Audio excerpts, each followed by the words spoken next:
السلام علیکم ورحمۃ اللہ وبرکاتہ۔ پیارے بچوں، اردو پرائمر کا ہم سبق سے جو ہے وہ اس سے بننے والے الفاظ کہانی کی صورت میں پڑھیں گے۔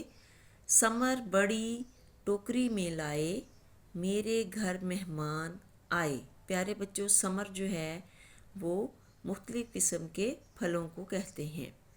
اس میں جو ہے ثنا دکھائی گئی ہے اور اس کے امی ابو ہیں۔ ثنا کے ہاتھ میں جو ہے وہ ٹوکری میں کافی سارے جو ہے وہ ثمر پڑے ہیں اور اس کا ایک چھوٹا بھائی بھی دکھایا گیا ہے۔ اب ہم کہانی پڑھتے ہیں۔ ثنا بہت پیاری بچی ہے۔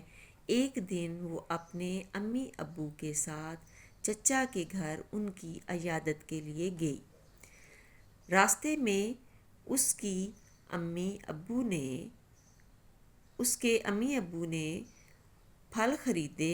ثنا کے پوچھنے پر انہوں نے بتایا کہ بیمار کی عیادت کرنا ثواب ہے اور اپنے ساتھ پھل یا پھول لے کر جانا اچھا سمجھا جاتا ہے۔ اب آپ نے سوچ کر بتانا ہے کہ مریض کی عیادت کیوں کرنی چاہیے۔ تو پیارے بچوں، جیسے کہ سبق میں بتایا کہ بیمار کی عیادت کرنا ثواب کا کام ہے، اور اس کے علاوہ جو ہے اس میں آپ نے پھلوں کا ذکر آیا ہے، ثمر کا ذکر آیا ہے، تو آپ نے یہ بتانا ہے کہ سردیوں کے جو ہیں وہ پھل کون سے ہوتے ہیں موسم سرما میں۔ تو پیارے بچوں، موسم سرما میں سیب، کیلا، مالٹا، گریپ فروٹ، موسمی، فروٹر اور امرود ہوتے ہیں۔ امرود تو ویسے دونوں سیزنوں میں ہوتا ہے، لیکن زیادہ اچھا امرود جو ہے وہ موسم سرما میں ہوتا ہے۔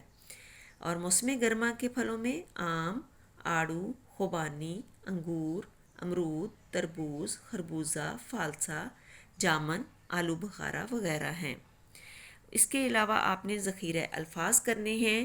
ذخیرہ الفاظ میں آ جاتا ہے، پہلے لکھا ہوا ہے سمر سے میم رے سمر، پھر ہے جی ثواب سے واو الف بے، اس کے بعد ہے ثنا سے نون الف نا، پھر ہے جی صوبیہ سے واو بے یہ گول ہے، اور پھر ہے جی ثروت سے رے واو تے۔ آپ نے اس طرح سے بچوں کو جو ہے ان کے ذخیرہ الفاظ میں اضافہ کرنا ہے۔